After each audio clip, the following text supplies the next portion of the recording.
Ils ont jamais réussi à te manipuler parce que l'univers a placé en toi un détecteur de pollueurs. C'est-à-dire que quand tu rentres dans une pièce, et c'est sans le vouloir, c'est sans chercher, tu reçois des signaux, tu reçois des alertes. C'est comme ça.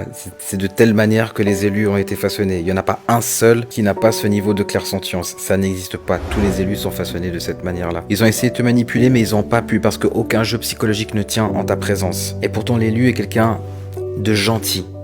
C'est un hyper empathe.